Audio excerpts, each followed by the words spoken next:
জামাত ইসলামের সাথে জোট না করে চরমোনাই কত বড় ভুল করলো তারা এখন অক্ষরে অক্ষরে টের পাচ্ছে। শায়েখে চরমোনাই জনাব মুফতি ফয়জুল করিম সাহেব এক প্রকার চরমোনাই পলিটিক্যাল অ্যাক্টিভিস্টদের মাধ্যমে একটা জনরসের মতো অবস্থা, তার জনরসে পড়েছেন, বেকায়দার অবস্থা, প্রচন্ড সমালোচনার মুখে পড়েছেন। এই ব্যর্থ নেতা খালি কলসি জনাব মুফতি ফয়জুল করিম কিচ্ছু পারে না, ভোট নাই, কিচ্ছু না। ভাবনা এমন যে তারেক রহমান, যে ভাব ডাক্তার শফিকুর রহমানও নেন না। তারেক রহমান যেরকম 2 জায়গায় নির্বাচন করেছে, সে 2 জায়গায় নির্বাচন করে। ভাগ্য ভালো খালেদা জিয়া শেখ হাসিনার মতো ভাব নেয়নি 3 জায়গার 5 জায়গা নির্বাচন করে। একসময় শেখ হাসিনা খালেদা জিয়া 5 জায়গায় নির্বাচন করতেন, পরে আরপি অধ্যাদেশে 5 জায়গায় নির্বাচন করার বিধান উঠিয়ে দেওয়া হয়েছে, এখন 3 জায়গায় নির্বাচন করতে পারবে একজনে। 3 জায়গায় নির্বাচন করার সাহস তারেক রহমানও করেন নাই। ডাক্তার শফিকুর রহমান 1 জায়গায় নির্বাচন করেছেন। তো সেই জায়গায় দর্শক, ফয়জুল করিমের এমন ভাব যে তিনি পারলে 3 জায়গায় নির্বাচন করতেন, 2 জায়গায় নির্বাচন করতে গেছেন। তো 2 জায়গায় নির্বাচন করতে গেছেন। আমি একটা কথা বলি যে জামায়াতের সাথে কোনো আসনে জেতার সক্ষমতা ফয়জুল করিমের নেই। বরিশাল 6 বাকেরগঞ্জে জামাত ছিল, জামাত ফয়জুল করিমের চাইতে অনেক ভোট বেশি পেয়েছে, অনেক ভোট। মজা না? এমন ভাব নেয় যে তিনি প্রধানমন্ত্রী। এই ফয়জুল করিম চরমোনাইকে ডুবিয়েছেন এবং চরমোনাইয়ের নানান রহস্য এখন ফাঁস হয়ে যাচ্ছে। এরা যে কি দেখেন, একটা মজার খবর, বরগুনায় চরমোনাইয়ের একজন জিতেছে। মূলত ওখানে জামাতের এক প্রকার কোঅপারেশন ছিল, আমি জানি। যাই হোক, সে আলোচনা করে জিতেছে, এটাই হচ্ছে কথা। যেভাবে জিতুক, জিতেছে। জামাতের সহযোগিতা যদি কোনোভাবে কাজে লাগাতে পারে, এটাও তাদের অর্জন। যেমন এনসিপি জামাতের সহায়তা জিতেছে, নইলে একটাও জিততে পারতো না। এই যে জামাতের কাছে এসেছে, জামাতের সহায়তা পেয়েছে, এটাও তাদের অর্জন। ঠিক তদ্রুপ অতীতে বিএনপি সহায়তায় জামাত জিতেছে, জামাতের সহায়তায় বিএনপি সরকার গঠন করেছিল 2 বার, ওটাও তাদের অর্জন ছিল। এবার বিএনপি একা সরকার গঠন করেছে, এটাও তাদের অর্জন। তো চরমোনাই একটা সিট পেয়েছে, একটা সিট পেয়ে এখন তারা বলছে যে আমরা যদি জামাত ইসলামীর সাথে থাকতাম তাহলে জামাত সরকার গঠন করতো, তা আমরা জামাতের সাথে জোট করিনি, আমরা আলাদা নির্বাচন করেছি, যার মাধ্যমে জামাতকে অনেক জায়গায় হারিয়ে দিয়েছি। অতএব এখন আমাদের একজনকে মন্ত্রী বানান। তারেক রহমানকে আব্বা আব্বা ডেকে মন্ত্রিত্ব চাইছে। এটা হচ্ছে চরমোনাই একটা রহস্য। যদি দিবে না, তবে যদি দেয়, যদি তারেক রহমান মনে করেন যে না, জামাতকে মোকাবেলা করতে চরমোনাইকে হাতে রাখার দরকার আছে, মন্ত্রিত্ব একটা দিয়ে দিলেও দিতে পারেন। মন্ত্রিত্ব মানে প্রতিমন্ত্রী একটা কিছু দিয়ে দিতে পারেন। আবার চরমোনাইকে কিছু মসজিদের খতিব টতিব আছে না, বড় বড় সরকারি পদের, ইসলামী ফাউন্ডেশন, এরকম কিছু দিয়ে দিতে পারে, জামাত ঠেকাতে দরকার তাদেরকে। চরমোনাইয়ের রহস্য হচ্ছে তারেক রহমানকে আব্বাটাকে একটু মন্ত্রিত্ব কিছু একটা পাই কিনা। একজন জিতেছে, এটা প্রকাশ্যে বলছে যে আমাদেরকে মন্ত্রিত্ব দেন, নইলে তো আপনারা জিততে পারতেন না, তারেক রহমানের কাছে দাবি করে। এবং তারেক রহমানের প্রতি কি সম্মান! ওরে বাবারে! এক সময় ফয়জুল করিমের স্লোগান ছিল চান্দা তোলে পল্টনে, ভাগ যায় লন্ডনে। যাই হোক, নির্বাচনের আগে প্রচারণায় এ ধরনের আক্রমণ, কথাবার্তা, এটা পার্ট অফ নির্বাচনী ক্যাম্পেইন। কিন্তু নির্বাচনের আগেও বলেছে, ক্যাম্পেইনের আগেও বলেছে।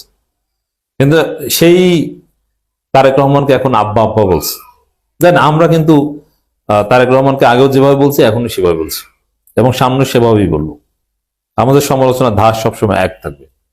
যতটুকু সম্মান পাওয়ার যোগ্য ততটুকু সম্মান দেব, যতটুকু সমালোচনা করার অধিকার আমাদের রয়েছে, সংবিধান যতটুকু অ্যালাউ করে, বাক স্বাধীনতা যতটুকু অ্যালাউ করে, রাষ্ট্রের প্রতি মিনিমাম আনুগত্য বজায় রেখে সর্বোচ্চ সমালোচনা করব, কেউ ঠেকাতে পারবে না। কিন্তু এরা এখন পুরো চরমোনাই এখন বিএনপি সমালোচনা বাদ দিয়ে এখন বিএনপিকে এপিস করছে, তো সমত করছে। That is very significant. Charmonai কি, তারা কি চায় দেখছেন তো? তারা এখন বিএনপির কাছে মন্ত্রিত্ব চায়। রহস্য বুঝছেন? এটা কোন গোডাউনের মাল? তবে এটা নিয়ে একটা হাস্যরসের তৈরি হয়েছে। তবে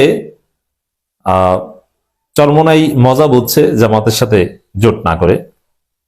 চরমোনাইয়ের একজন অতি গুরুত্বপূর্ণ নেতা, ঢাকা মহানগরীর সবচেয়ে স্মার্ট নেতা, যিনি ঢাকা সিটি কর্পোরেশনের একজন কাউন্সিলর ছিলেন, যিনি ঢাকার একটা আসন থেকে সংসদ সদস্য নির্বাচন করেছেন, তিনি চরমোনাই থেকে পদত্যাগ করেছেন যে আর এই দলের জন্য কাজ করব না, এরা যদি রাজনৈতিক হয়ে উঠতে পারে তখন কাজ করবো। মানে এরা নন পলিটিক্যাল, এরা শরিয়ার কথা বলে, হাস্যকর কথা। এবং এরা এখন জনগণকে গালি দেয়, জনগণের এজেন্সিকে গালি দেয়। কি বলে যে অধিকাংশ জনগণ ক্ষমতালোভী, শরিয়া বুঝে না, এই কারণে নাকি তাদের জামানত বাজেয়াপ্ত হয়েছে সব জায়গায়। চরমোনাই পীর সাহেবের ভাইদের জামানত বাজেয়াপ্ত হয়। বরিশাল 1, বরিশাল 2 কত 5,000 6,000 ভোট পায়, অথচ ভাব এমন যে তারা এমপি নির্বাচিত হয়ে গেছে। তারা এ গ্রেডের আসনে 5,000 6,000 ভোট পায়। আপনি চিন্তা করেছেন? চট্টগ্রামে সব আসনে জামানত বাজেয়াপ্ত, বগুড়া সব আসনে জামানত বাজেয়াপ্ত। চট্টগ্রামে এক এক জায়গায় ভোট পায় 3,000 2,500। চিন্তা করছেন? জাতীয় পার্টি চরমোনাইয়ের ভোট কাছাকাছি, অথচ ভাবখানা এমন 143টা, এদেরকে 50টা সিট জামাত অফার করেছিল। আপনি চিন্তা করেছেন? 50টা সিট। জামাতের সিদ্ধান্ত যে ওয়াইজ ছিল, শেষ পর্যন্ত প্রতি ছাদ দিয়ে জোট না টিকানো, এটা তো প্রমাণিত হয়েছে যে তাদের ভোট কি, এটা তো দেখলেন। এই যোগ্যতা নেই 50 সিট পায় কিভাবে? এখন টের পাচ্ছে, ওই যে তাদের এমপি ক্যান্ডিডেটরা দল ত্যাগ করছে, যে এই দল করবো না, লাভ নাই। বরং ওই যে যিনি, আমার নামটা মনে নেই, যিনি চরমোনাই থেকে পদত্যাগ করেছেন, এমপি ইলেকশন করেছেন এবং চরমোনাইয়ের A+ এর ক্যান্ডিডেট ছিল, এ গ্রেড না, A+, গোল্ডেন A+ এর ক্যান্ডিডেট ছিল, তিনি জামাতে যোগ দিতে পারেন, তিনি কাউন্সিলর পদে নির্বাচন করতে পারেন আবার, অথবা জামাতে যোগ দিলে ওই আসনে সংসদ সদস্য পদে ভবিষ্যতে নির্বাচন করতে পারেন, সম্ভাবনা রয়েছে। দর্শক, এই জায়গায়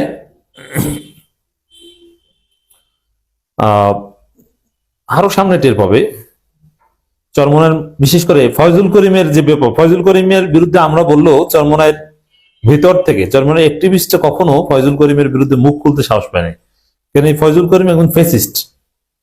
এটা চরমোনাইয়ের লোকজনের কথা, এটা আমার কথা না। কারণ আমাদের সাথে তার ফেসিবাদের কোনো সম্পর্ক নেই, কারণ তিনি তো আর রাষ্ট্র ক্ষমতায় নাই, আমার মেয়র না অথবা আমার এমপি না, অতএব তিনি ফেসিস্ট হওয়া আমার কাছে প্রশ্ন ওঠে না। তিনি ফেসিস্ট হচ্ছে দলীয় ভাবে। ঢাকা বিশ্ববিদ্যালয়ের চরমোনাই ছাত্র নেতাদের নিজের সিদ্ধান্তে অযৌক্তিকভাবে বহিষ্কার করেন। ওরা এখন খেপেছে যে এই ফয়জুল করিম দল ডুবিয়েছে। একে কেউ কেউ বলছে মূর্খ, মাথা মোটা, বেপরোয়া, মাথা গরম, যা ইচ্ছা তা বলে, কথাবার্তার কোনো মাপঝাপ নেই, এর কারণে ভোট কমে। এত অহংকার, 2 আসন নির্বাচন করেছে, গেল কোথায় বাপ? এটা চরমোনাইয়ের লোকজন বলছে। এবং ফয়জুল করিম বলছে না যে আমাদের সাথে জোট করলে অবশ্যই আমরা আরো কিছু আসন পেতাম। এখন টের পাচ্ছে। টের পাবেন হচ্ছে যখন দেখবেন যে চরমোনাইয়ের মধ্যে যারা স্মার্ট এবং পলিটিক্স বোঝা, এরা চরমোনাই ছেড়ে জামাতে যোগ দিবে। স্থানীয় সরকার নির্বাচন হোক, যারা এমপি, চেয়ারম্যান, উপজেলা চেয়ারম্যান, সিটি কর্পোরেশন কাউন্সিলর হতে চায়, এদের মধ্যে ব্যাপকভাবে দেখবেন যে